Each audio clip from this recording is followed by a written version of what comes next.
नमः श्रीवर्धमानाय निर्धूतकलिलात्मने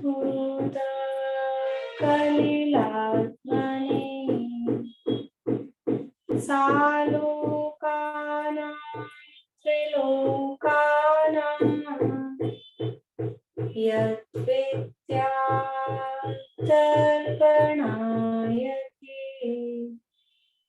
यद्विद्यातर्पणायते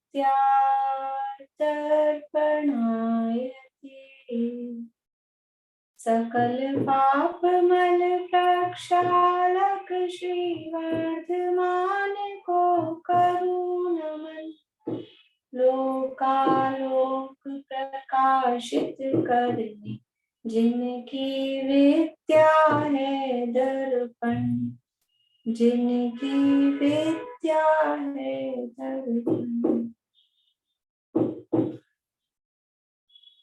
श्लोक पाठ करना है।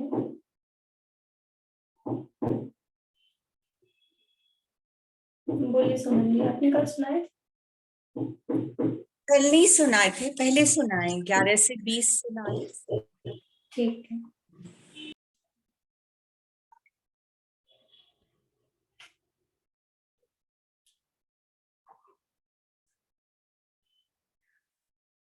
रत्नकर्ण शौकाचार्य नाम का एक ग्रंथ है और इसके अंतर्गत सम्यक दर्शन का अधिकार अपना चल रहा है। सम्यक दर्शन की स्वरूप की चर्चा यहाँ की और उसके अंतर्गत सच्चे देव शास्त्र गुरु का स्वरूप यहाँ पर बताया गया। उसके बाद में अब सम्यक दर्शन के 8 अंगों की, जिनके माध्यम से सम्यक दर्शन शोभायमान होता है, ऐसे सम्यक दर्शन के 8 अंगों की चर्चा यहाँ पर चल रही है। कौन कौन से 8 अंग, अनीता जी?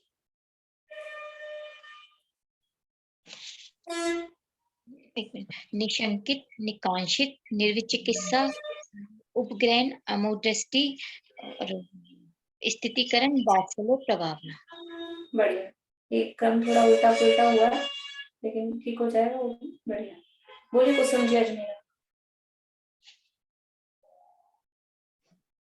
निशंकित, निकांक्षित, अमूर्दृष्टि, उपगहन, स्थितिकरण और स्थितिकरण, वात्सल्य और प्रभावना। हाँ, बीच में एक रह गया निर्विचित। ठीक है। हाँ। ये 8 अंग सम्यक दर्शन के कहे हैं। इसमें से हमारी चर्चा निशंकित अंग के संबंध में हुई। निशंकित अर्थात जिन्हें भगवान के वचनों में शंका नहीं करना, और जो निशंकित अंग का धारी होता है वो निर्भय होता है। जिन्हें भगवान के वचनों में जब शंका नहीं है तो फिर भय काहे का, फिर किस बात का डर कि जो जिनेंद्र भगवान ने कहा है मतलब जो उन्होंने अपने ज्ञान में जाना है।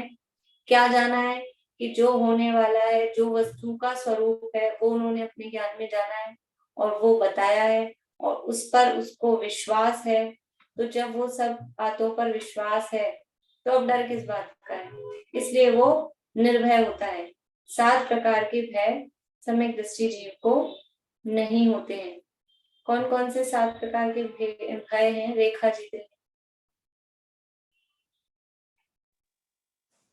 श्लोक कब है? श्लोक कब है? बोलिए। श्लोक कब है? परलोक कब है?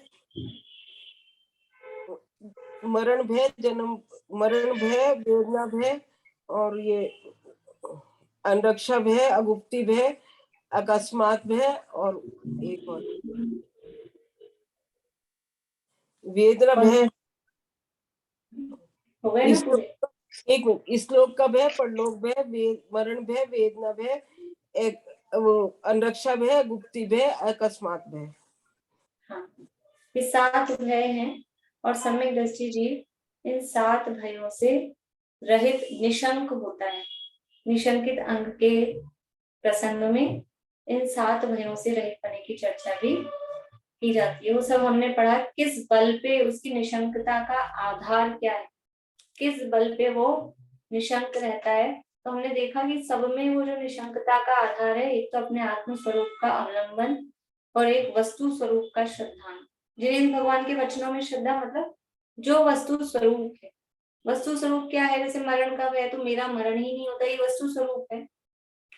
और ये कल अपन ने लास्ट क्लास में पढ़ा था, अकस्मात भय है कि अनरक्षा भय है, मुझे रक्षा की जरूरत ही नहीं है, मैं स्वयं रक्षित हूँ, ये वस्तु स्वरूप है। तो ऐसे वस्तु स्वरूप के श्रद्धान पूर्वक वो जीवन में निशंक रहता है। ये सारी चर्चा अपनी हो गई थी। अभी अपने को चर्चा करनी है निकांक्षित अंग के संदर्भ में। इसे 2 लाइनें ऊपर की पढ़ के, 24 नंबर पेज है, 24 नंबर पेज।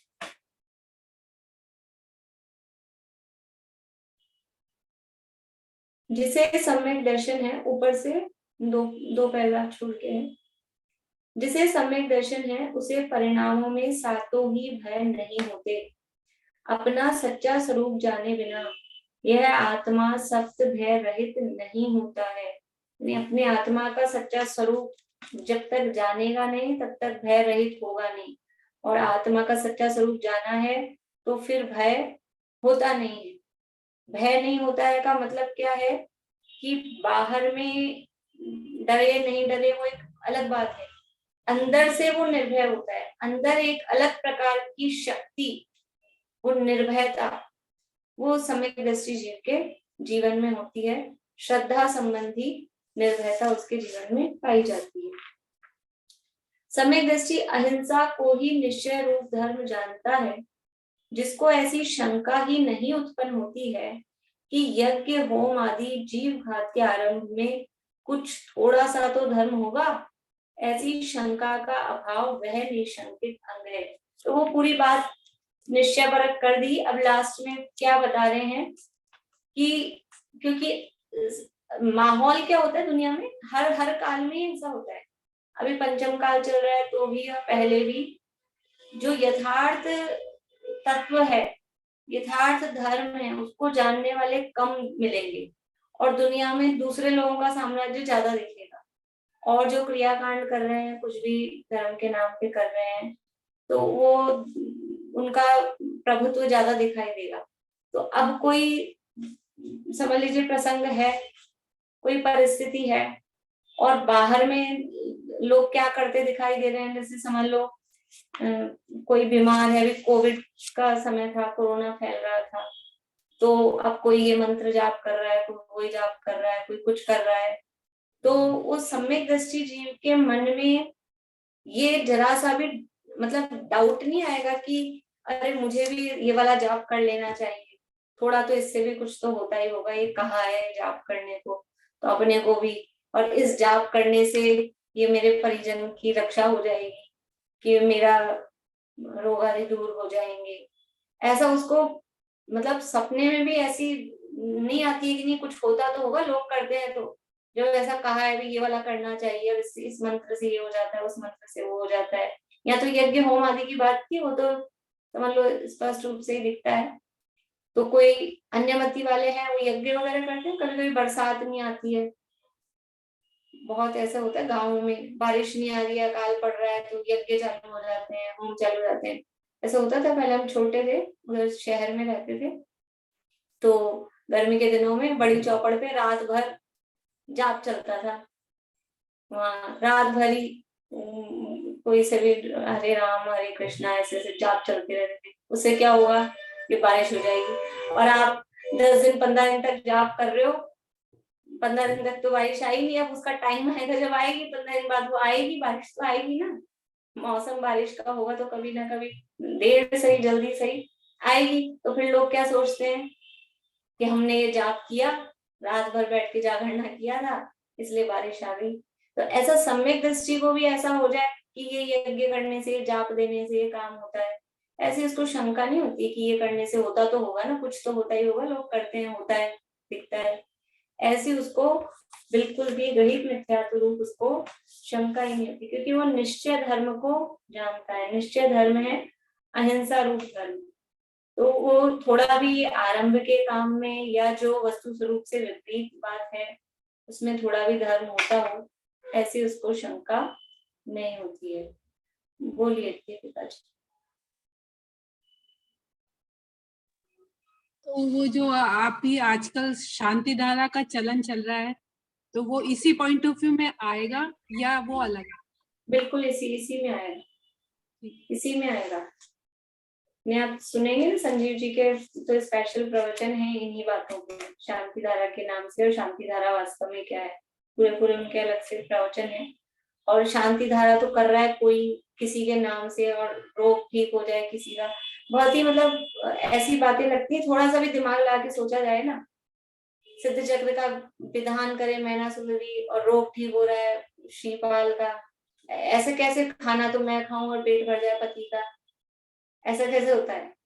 सबको अपना अपना करना पड़ता है। तो कोई करे व्यक्ति शांति धारा, कोई कर रहा है और उसका फल किसी और को लग रहा है, ऐसा नहीं होता है। तो ये सब रहित मिथ्यात्व के तरीके हैं। रहित मिथ्यात्व फैल रहा है धीरे धीरे करके। आपको प्रक्षाल करनी है, भगवान के चरण स्पर्श करने ही चाहिए, पुरुष हो तो भगवान की प्रक्षाल करनी ही चाहिए, लेकिन उसके नाम पर कुछ और बातें फैलाई जाए। और शांति धारा का असली अर्थ तो क्या है कि यानी ऋषभदेव भगवान से, अजितनाथ भगवान से लेकर और शांतिनाथ भगवान के पहले तक धर्म का विच्छेद हुआ। ये हुंडा सर्पणी काल का दोष, धर्म ही गायब हो गया बीच में, पल्ले तक, बीच कई वर्षों तक। तो शांतिनाथ भगवान जब हुए उसके बाद में धर्म का विच्छेद नहीं हुआ, फिर जो धर्म की धारा बनी वो अखंड रूप से चलती रही, उसका नाम है शांति धारा। ये जल की धारा छोड़ने का नाम शांति धारा नहीं, इससे शांतियां हो जाए तो फिर दुनिया में क्या, कितनी सस्ती है शांति। जल की धारा छोड़ो, रोज ही बोलते हैं पूजा में शांति पाठ में धारा करते हैं कि नहीं करते? हो वे सारी प्रजा को सुख बले तुम धर्मधारी नैशा, जल की धारा, शांति करो सब जगत में विश्वादिक जिनराज, इससे शांति हो जाती है खाली धारा करने से? ये सब ग्रहित मिथ्यात्व है।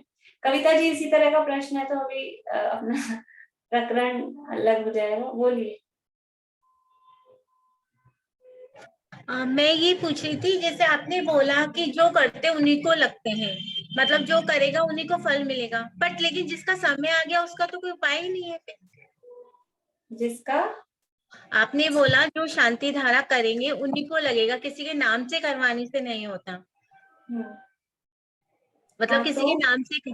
तो जैसे अगर उसका समय आ गया तो उसमें भी उसका भी वो भी फल नहीं लगेगा, वो तो कोई मतलब नहीं। समय आ गया तो होगा ही ना काम आपकी, फिर शांति धारा से, बिना शांति धारा से क्या होगा? देखो, जो कर रहा है उसको लगेगा ऐसा नहीं है, नहीं, जो करवा रहा है उसको भी लगता है, कृतकालिक अनुमोदन सब चीजें हैं, लेकिन हम इस उद्देश्य से कराएं कि हम शांति धारा कराएंगे, हमारे शांति धारा के भाव हैं और उससे हमारा रोग ठीक हो जाएगा, ये मान्यता ही गलत है।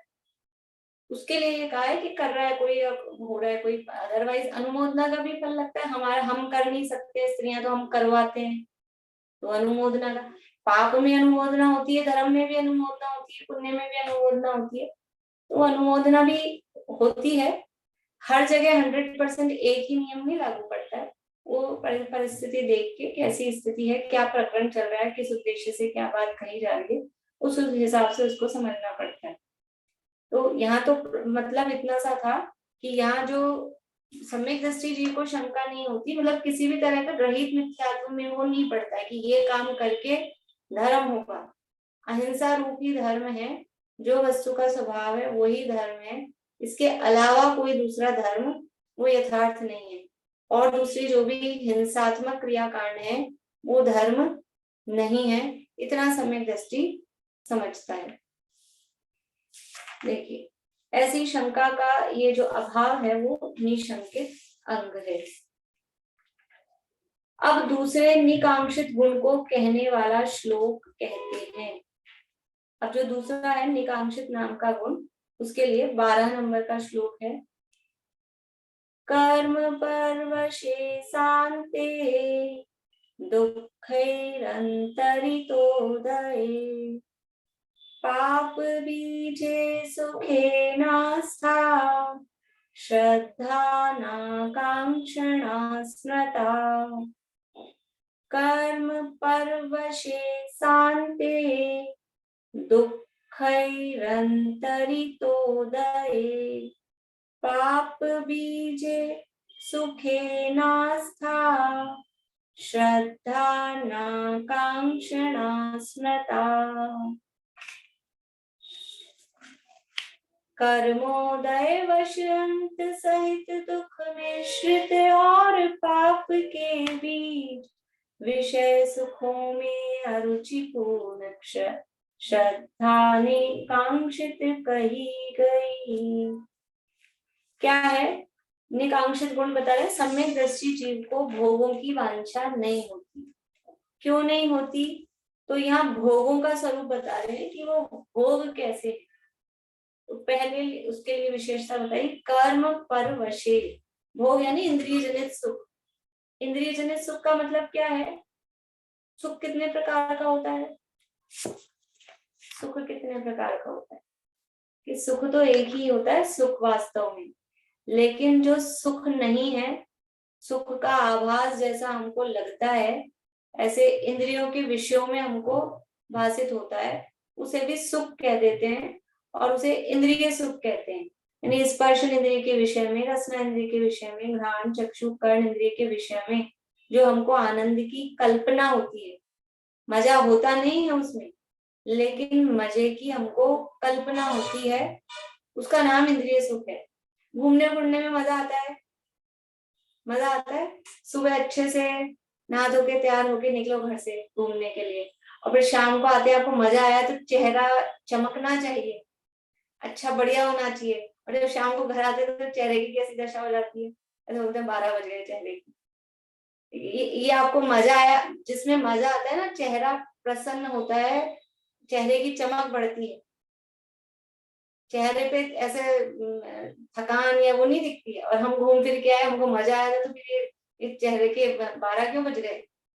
इसका मतलब है वो मजा नहीं था, वो थकान ही थकान थी, दुख ही दुख था। लेकिन फिर भी हम यानी क्या कहें, आई बलियो मोह माहब को, ये मोह का कितना महात्म्य है कि उस दुख को हम दुख स्वीकार मानने को तैयार नहीं कि हम इसमें दुखी हैं, और हम सोच रहे हैं आज तो बहुत ही मजा आया, आज तो खूब ही मजा आया, दिन भर वाटर पार्क में चले गए और शाम को से थक के चूर हो गए, अब यहाँ दर्द हो रहा है, यहाँ दर्द हो रहा है, और किसी को कोई आ जाए दबाने वाला, और फिर बोल रहे हैं बहुत मजा आया। मजा आया तो तुम्हारे दर्द क्यों रह रो, बैठे क्यों चिल्लाते हो? तो वास्तव में ये सुख नहीं है, लेकिन जीव पे मोह इतना हावी है, ये मोह का ही प्रभाव है। ये मोह इतना हावी है कि उस दुख को दुख मानने को तैयार नहीं होता जी, दुख में ही मजा आता है। तो वो ये जो इंद्रिय सुख अब ये हमारी तरफ से कहा है, वास्तव में तो सुख है नहीं। तो उस इंद्रिय सुख की क्या दशा है? तो उसके लिए पहली बात कही, कर्म परवशे, यानी कर्मों के परवश, यानी कर्मों के अधीन है। ये जो इंद्रिय जनित सुख है, ये कैसे मिलता है? ये स्वाधीन नहीं है, अपने अधीन नहीं है। हम जैसा चाहे, जब चाहे, जो चाहे वो इंद्रिय सुख की प्राप्ति हमको हो जाए। जैसा कर्म का उदय होगा उसके हिसाब से हमको वो सुख मिलेगा। उसमें जो मजा भी जो आ रहा है ना, वो कब आएगा? कि वो अपने को साता का उदय होगा तो वैसा मजा आएगा। इसलिए ये जो इंद्रिय जनित सुख है, ये कैसा है? कर्मों के परवश है, कर्मों के पराधीन है। और कैसा है? स अंते, शांते, स प्लस अंते, स मतलब सहित, अंते यानी अंत, अंत सहित है। ये इंद्रिय सुख जो है, विषय भोग जो है, इनमें जो मजा आ रहा है, ये ऐसा नहीं हो सकता कि कभी एंड ही ना हो, एंडलेस हो, ऐसा नहीं हो सकता। कितना ही कोई सा भी सुख, कैसा भी सुख हो, लेकिन एक पॉइंट पे जाके वो सुख का अभाव हो जाता है, खत्म हो जाता है। इकोनॉमिक्स पढ़ी आप लोगों में से किसी ने? इकोनॉमिक्स निशा जी ने, निशा आंटी, दोनों निशा, कविता जी, उसमें एक नियम होता है। एमए किया है मैम मैंने तो। बढ़िया। तो वो एक नियम होता है, पता है आपको? नाम बता सकते हैं नियम का? Law of diminishing return. हाँ, ये यानी जो हमारी यूटिलिटी है, उपयोगिता है, वो घटती जाती है। और मतलब उसके लिए ऐसा उदाहरण देते हैं, हमको रसगुल्ला खाने में मजा आता है, रसगुल्ला खाने में मजा आता है, कितने रसगुल्ले खा सकते हैं अपन, मजा आता रहे। एक में तो मजाक आया, लेकिन हम दूसरा खाते हैं तो और मजा आता है, मजा बढ़ता है, फिर तीसरा खाते हैं तो और बढ़ता है, और चौथा खाते हैं तो खूब ही मजा आ जाता है। फिर क्या होता है उसके बाद पांचवा, अब पांचवा खाएंगे तो क्या होगा, नहीं, कुछ लोग पहले के बाद ही मना करने लग गए, रसगुल्ला छोड़ो आप तो रोटी सब्जी कर लो, कोई बात नहीं, रसगुल्ले में सबकी अपनी अपनी चॉइस है, कोई डायबिटीज वाला होगा।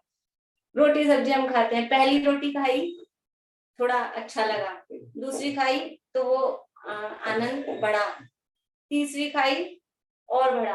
अब मान लो 3 रोटी की डाइट है अपनी, अब चौथी आ गई, फिर क्या होता है, पांचवी आ गई, फिर वो, और उसमें भी क्या है कि मतलब एक तो वो उसमें मजा कम होता है, और दूसरा वो जो इकोनॉमिक्स का नियम मैं बता रही थी कि पहली रोटी अपने को जितना आनंद देती, मतलब बहुत तेज भूख लग रही है और पहली रोटी जो हमने खाई तो उससे कुछ भूख शांत हो गई, तो अब जो दूसरी खाएंगे उसकी जो उसको यूटिलिटी है वो कम होती है, फिर तीसरी खाएंगे तो और कम, और चौथी खाएंगे तो वो माइनस में चल जाएगी, क्योंकि हमारे 3 में काम हो गया, अब चौथी खाएंगे तो उससे कुछ अपने को लाभ नहीं होगा, उल्टा ओवर हो जाएगा, ओवर डाइट हो जाएगी।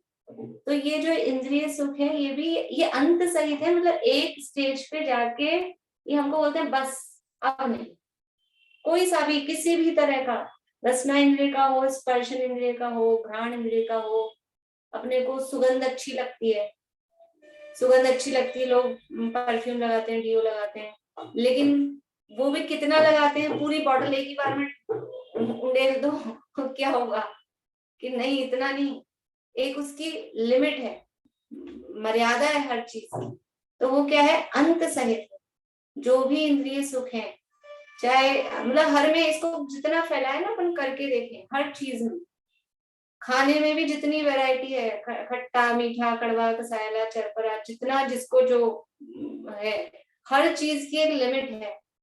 कुछ लोग बोलते हैं मीठा ज्यादा नहीं चलता, नमकीन तो चाहे जितना खिला लो, चाहे जितना खा सकते हैं, एंडलेस नहीं होता है, नहीं खा सकते। कुछ लोग बोलते हैं हमसे कम नमक तो खाया जाता है, तेज नमक नहीं खाया जाता है, तो कम नमक भी कितना खा लोगे, और कोई बोले हमको तो नमक अच्छा चाहिए, तो अच्छा नमक भी कितना खा लेंगे, एंड है ना उसका, अंत रहित नहीं है। ये जो इंद्रिय सुख है, जिस 5 ही इंद्रियों के विषय ये अंत सहित है, इनका अंत आता है, अनंत रूप सुख नहीं है, ऐसा सुख नहीं है जिसे अनंत काल तक हम भोग सकें, थोड़े समय भोगते ही उसकी एक सीमा आ जाती है कि उकताहट होती है कि हम उससे परेशान हो जाते हैं या नहीं, ऐसा लगता है।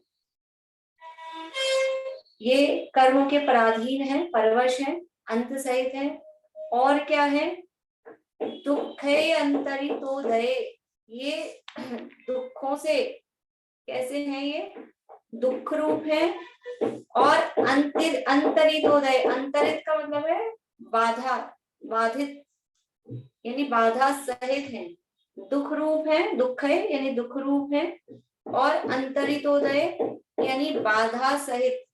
अंतरित शब्द वहां है अपने दूरवर्ती पदार्थों के लिए, सूक्ष्म दूरांतरित, सूक्ष्मांतरित दूरार्थ, तो अंतरित का मतलब वहां दूर था, मतलब जो अपने को आंखों से दिखाई नहीं देता, जिसमें बाधा पड़ती है, मतलब काल से जो दूर थे ना, राम रावण आदि, उनको अंतरित कहा था। यहाँ पर अंतरित का मतलब है बाधा से, सीधा सा अर्थ है, अंतरित मतलब बाधा सहित है। क्या बाधा है, इंद्रिय विषय भोग, पहला तो कहा दुख है यानी दुख रूप है, दुख रूप है कि सुख रूप है, कि अभी अपन ने जो बात की ना, ओवर किसी भी चीज की हो जाएगी तो वो दुख रूप ही है, वो दुख ही देगा, कष्ट ही देगा, किसी भी विषय की यानी अति हो जाती है तो वो दुखी देने वाला है। और वैसे भी ये जो इंद्रिय के विषय हैं, ये इंद्रिय के भोग मधुर विषम है, उस समय थोड़ी देर के लिए हमको लगता है कि आनंद दे रहे हैं, अति की बात छोड़ो, शुरू भी जहां से हो रहा है ना, वहां पर भी ये जहर जैसे हैं, ये धीरे धीरे हमको नष्ट करने वाले हैं, काटने वाले हैं, दुख देते हैं, तो दुख रूप है। और अंतरित यानी बाधा सहित है। क्या बाधा है इनमें? कि पहली तो कर्म के परवश है, यही बाधा है, कर्म का उदय हो तो हमको इसमें सुख मिले थोड़ा बहुत। और भी कितने प्रकार की बाधाएं हैं। चाय बना के पीनी हो, दोपहर का 2 बज गए, 2:30 बज गए, 3 बज गए, चाय का टाइम हो गया, तो चाय बना के पीना अब कितना आसान है। घर में हम बैठे होते हैं तो चाय पीना कितना आसान है, लेकिन अगर हम घर में नहीं हो तो फिर उस चाय में कितनी बाधाएं हैं। और घर में भी वो तो क्योंकि सारे साधन हैं, नहीं तो कितनी बाधाएं हैं कि दूध चाहिए, चीनी चाहिए, बत्ती चाहिए, बर्तन चाहिए, चलनी चाहिए, गैस चाहिए, अग्नि मतलब जो भी हो, कितना सारे सामान चाहिए। ये सब क्या है? ये बाधाएं। ये नहीं हो, इतनी सारी पराधीनता, तो इसमें से कुछ भी कम होता है तो हमारे बाधा आती इन विषय भोगों में। लगातार रूप से, निरंतराय रूप से ये भोग होते नहीं है, बाधा इनमें आती रहती है, क्योंकि किसी भी इंद्रिय का भोग निरंतर से नहीं चल पाता है, वो उसमें ब्रेक पड़ता ही है, इसलिए ये बाधा सहित है। और पाप बीजे, पाप का बीज है। बीज से क्या होता है? बीज से क्या होता है? बीज से वृक्ष उगता है। और किसका बीज है? आम के बीज से क्या होता है? आम का वृक्ष उगता है। नीम के बीज से नीम का वृक्ष उगता है। ये जो विषय भोग हैं, ये कौन सा वृक्ष उगाने वाले हैं? किसका वृक्ष उगता है इन विषय भोगों से? पाप का वृक्ष, क्योंकि ये भोग मिले हैं पुण्य के उदय से, लेकिन इनको भोगने का जो भाव है ये पाप भाव है, तो इनको भोगने के फल में पाप ही बंधता है। और फिर बाद में उदय किसका आएगा? पाप बंधेगा तो पाप का उदय आएगा, तो आगे के भवों में, आगामी काल में पाप के उदय के लिए ये बीज स्वरूप है। पाप का फल हमको भोगने के लिए बीज स्वरूप है, इसलिए पाप का बीज है। ऐसे क्या है ये भोग? कैसे है भोग? कर्म परवश है, शांत है, दुख रूप है, अंतरितोदय यानी बाधा सहित है, और पाप के बीज हैं। ऐसा जो ये सुखे, सुखे यानी सुख मतलब इंद्रिय सुख, अनास्था, उसमें उसकी आस्था नहीं है, उसमें उसकी रुचि नहीं है, उस सुख को वो चाहता नहीं है, उस सुख में उसको विश्वास नहीं है। आस्था समझते ना, मतलब उसमें वो सुख की वो कांक्षा नहीं करता है, इच्छा नहीं करता है, वो है अनास्था।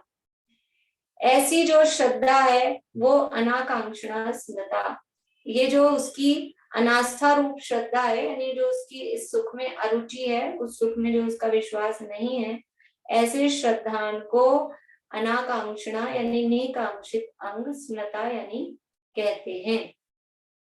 देखिए अर्थ फिर से, कर्म परवशे यानी कर्मों के अधीन, शांते यानी अंत सहित, नाशवान नश्वर, दुखे यानी दुख रूप, अंतरितोदय यानी बाधा सहित, और पाप बीजे यानी पाप के कारण, सुखे यानी सुख में, अनास्था यानी अरुचिपूर्ण, अविश्वास रूप, श्रद्धान यानी श्रद्धान को, अनाकांक्षणा निकांक्षित अंग स्मृता यानी कहते हैं।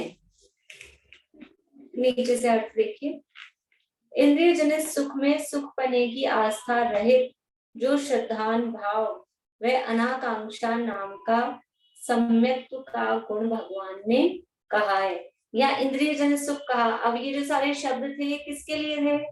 ये किसकी विशेषता बता रहे थे? कर्म परवशे, शांते, दुखे, अंतरितोदय, पाप बीजे, ये 5 विशेषण किसके लिए दिए हैं? इंद्रिय जनित सुख, ये जो इंद्रिय विषय भोग हैं वो कैसे हैं?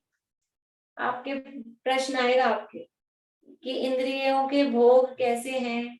कि कर्म परवश हैं, शांत हैं, दुख रूप हैं, अंतरितोदय हैं और पाप बीजे हैं। ठीक है, प्रवचन सार में ये तो मतलब रत्नगंज शावकाचार्य तो सरल ग्रंथ लगता है, पर सरल भाषा में, सरल शैली में गूढ़ गंभीर भाव इसमें रखें। प्रवचन सार में गाथा है, वहां पर सुख अधिकार नाम का ही अधिकार है ये तत्व प्रज्ञापन में, और वहां गाथा थी प्रवचन सार की 77वीं। इंद्रिय सुख सुख नहीं दुख है, विषम बाधा सहित है बंध का कारण दुखद, परतंत्र है विच्छिन्न। पूरा ये जो इस गाथा में भाव दिए ना वही शब्द है, बस आगे पीछे है। ये इंद्रिय सुख की दशा है। और आगे देखिए यहाँ भावार्थ में बता रहे हैं अपने को सदाशिवदास जी, पढ़ते हैं अपन नीचे से। कैसा है इंद्रिय जनित सुख? कर्मों के परवश है, स्वाधीन नहीं है, पुण्य कर्म के उदय के अधीन है। देखो पुण्य कर्म के उदय के अधीन, तो ये सीधा अंतरंग कारण पे जा रहे हैं।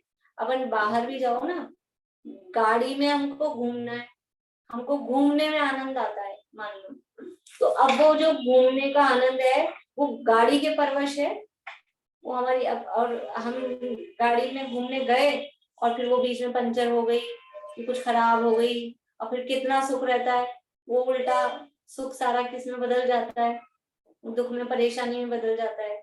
अभी जैसे चाय की बात की, चाय पीने में आनंद है, लेकिन समस्या कितनी है फिर उसको बनाने में, कितना कितना सब सामान चाहिए, एक भी सामान कम हो तो मुश्किल। एक एक चीज में जिसमें अपने को आनंद आता है वो अंतरंग कारण तो कर्म का उदय है, उसके परवश है। बाहर भी बहुत सारे साधन उसके लिए चाहिए।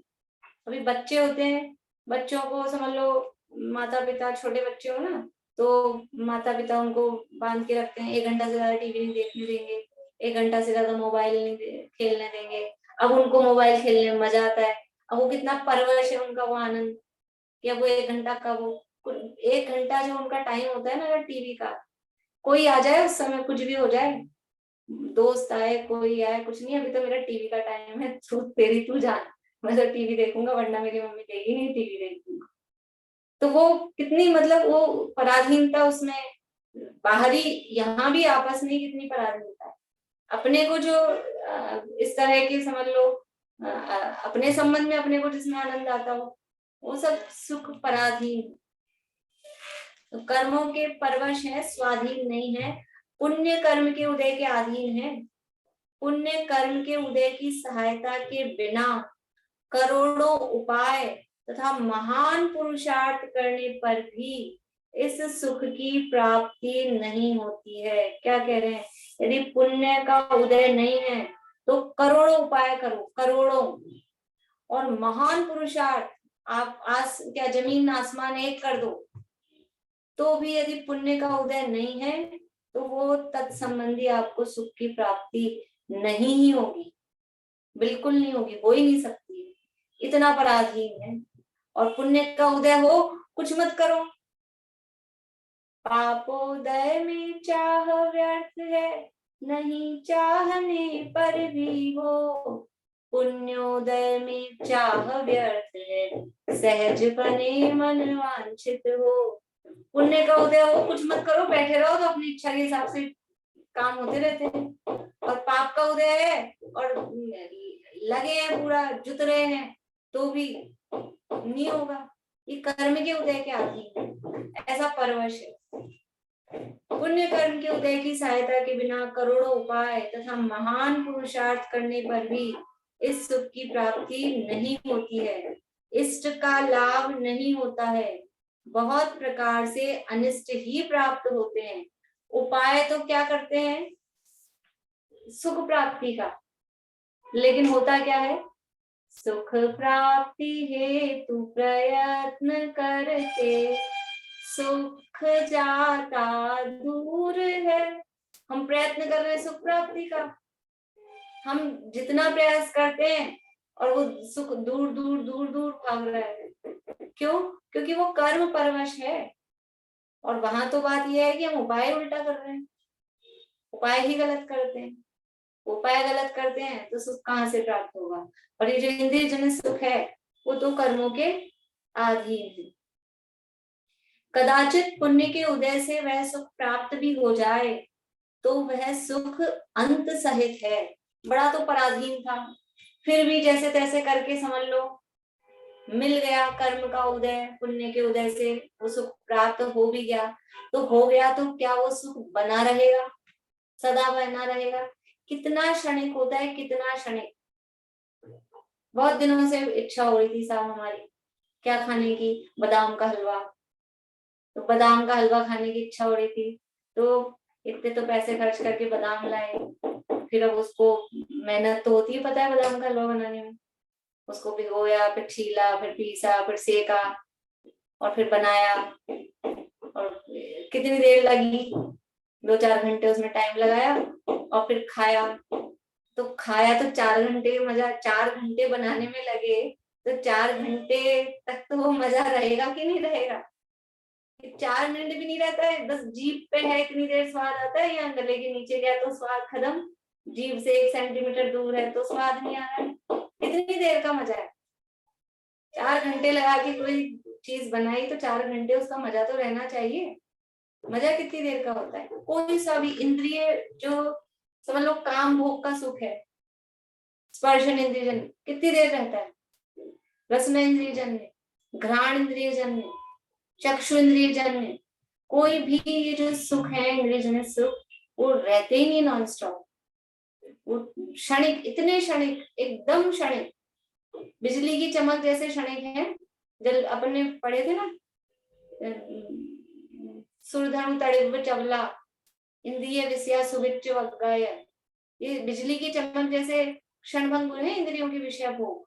इतने इतने क्षण मात्र का आनंद आता है, उसके लिए सुबह से लेकर रात तक लगे एक क्षण मात्र के आनंद के लिए। इतनी देर अपनी आत्मा का के लिए लगाते, तब तक तो भव पार हो जाती, लेकिन उसमें उपयोग नहीं लगता है, और इन इंद्रिय विषयों के पीछे भागते हैं। कदाचित पुण्य के उदय से वह सुख प्राप्त भी हो जाए, तो वह सुख अंत सहित है, पराधीन है। कितने समय तक भोगा जाएगा कि नहीं? वो बादाम का हलवा हमने 4 घंटे बना के रखा है, बनाया है ना, 4 घंटे लगाए हैं, अब हम उनको 4 दिन तक खाएंगे, तो 4 दिन तक मजा रहेगा।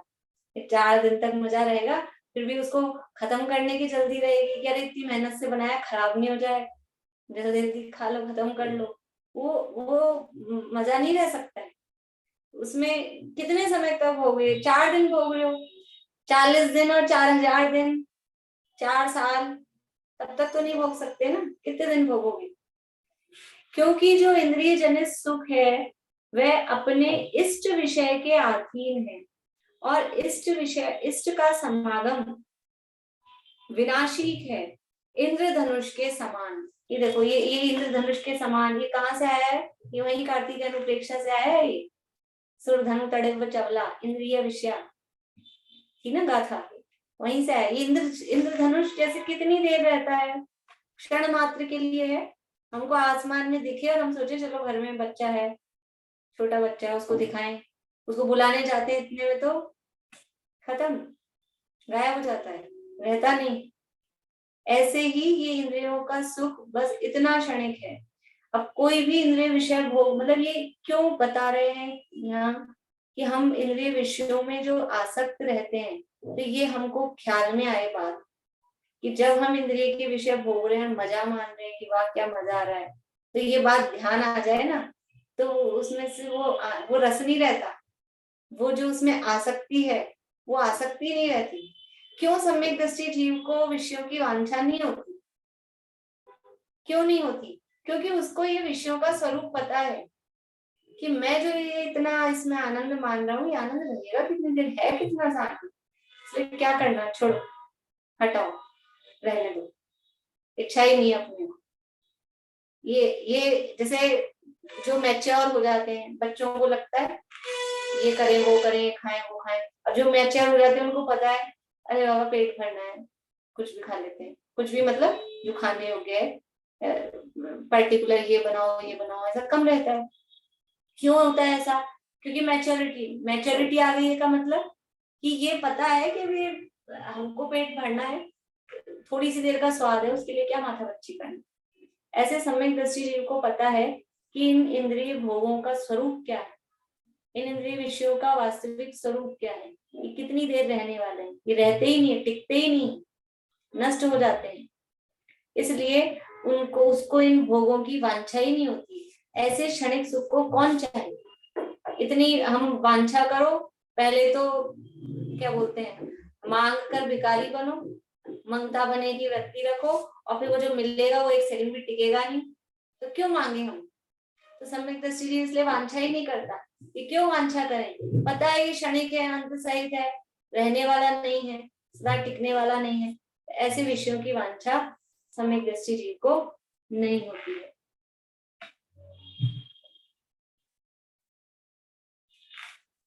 क्योंकि जो इंद्रिय जनित सुख है वे अपने इष्ट विषय के अधीन है, और इष्ट का समागम विनाशी है, इंद्रधनुष के समान, बिजली की चमक के समान क्षणभंगुर तथा पराधीन है।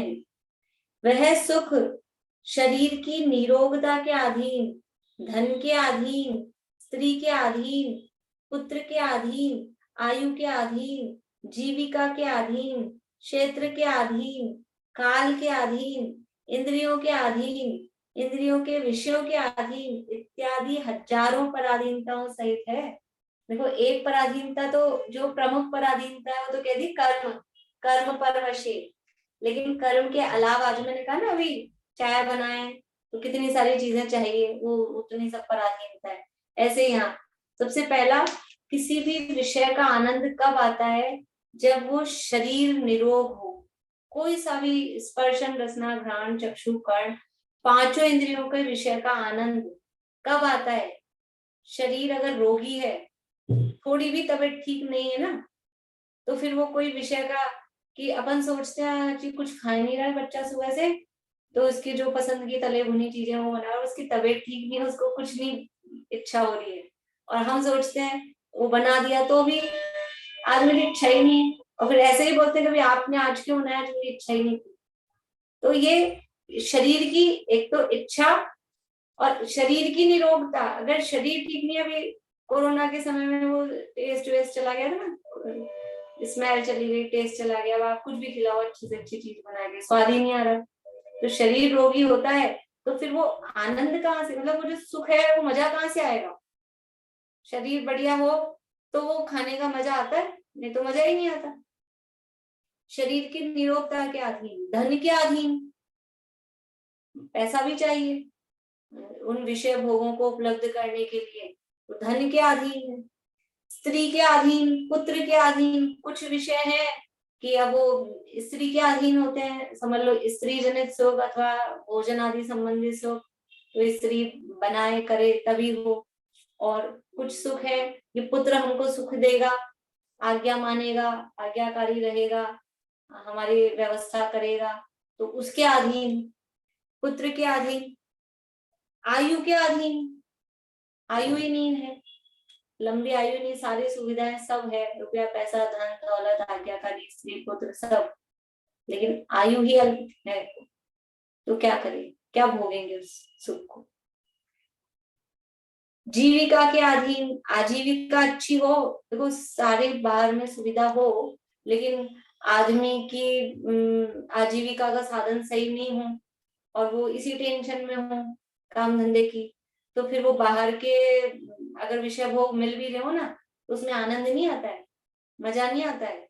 कोई कुछ अच्छे आदमी मेंटली परेशान है, नौकरी से निकाल दिया गया है, अब उसको लाके आप गुलाब जामुन रसगुल्ला ये वो खिलाओ, तो परेशान है मेंटली, कुछ मजा नहीं आता है भोगों में। तो ये जीविका के अधीन, क्षेत्र के अधीन, काल के अधीन, किस क्षेत्र में है, जेल में बंद है और फिर लड्डू पेड़ा मिठाई खिलाओ, तो वो कहीं ऐसी जगह पहुंच गए हैं हम, हमारे मतलब अपने परिजनों से दूर हो गए हैं, तो फिर वो वहां उन विषयों का आनंद नहीं आता है।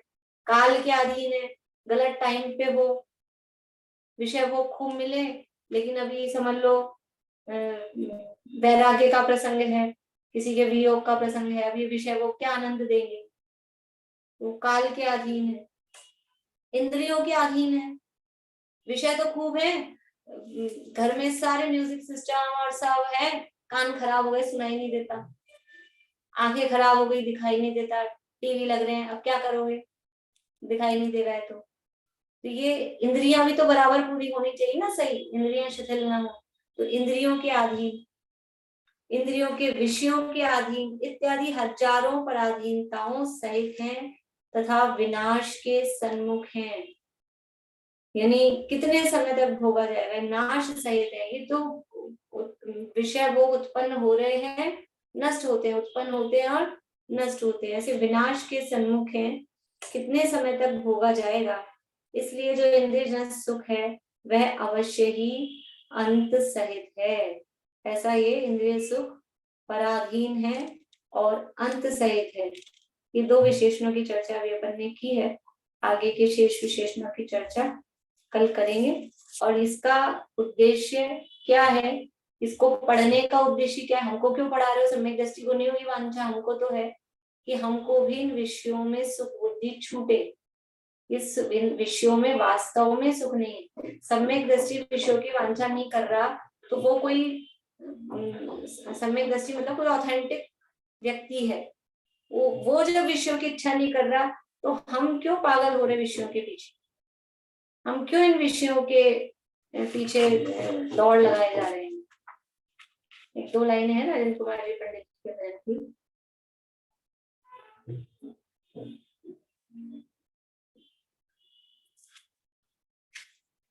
अब तो चेत समझ के पिटारे, जीवन तेरा थोड़ा है। अब तो चेत समझ के पिटारे, जीवन तेरा थोड़ा है। मत विषयों में दौड़ लगा, कर्मों ने तुझको घेरा है। राग बिगड़ गई मुझसे। मत विषयों में दौड़ लगा, विषयों में दौड़ मत लगा, ये कर्मों ने चारों तरफ से घेर रखा है।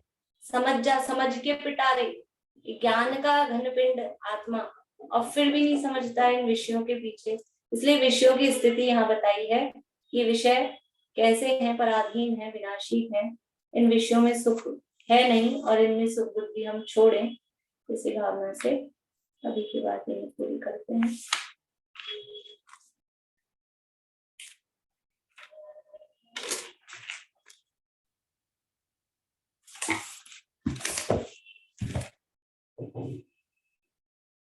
साची तो गंगा यह गीत राघवान, अविच्छिन्न धारा निज धर्म की कहानी।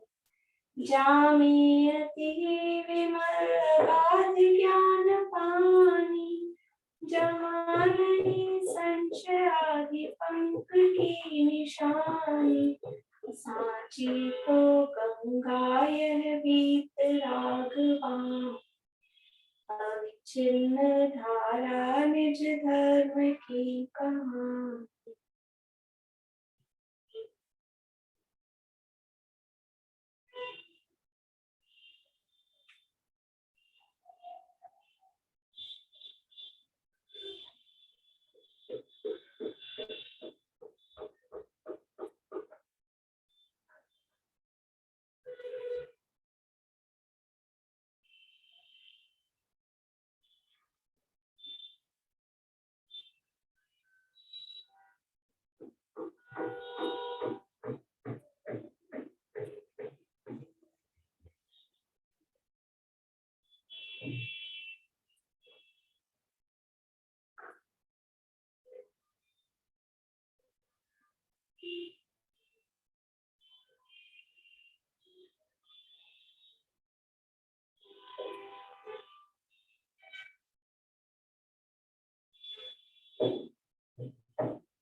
जब आश्रम में माता की जय श्री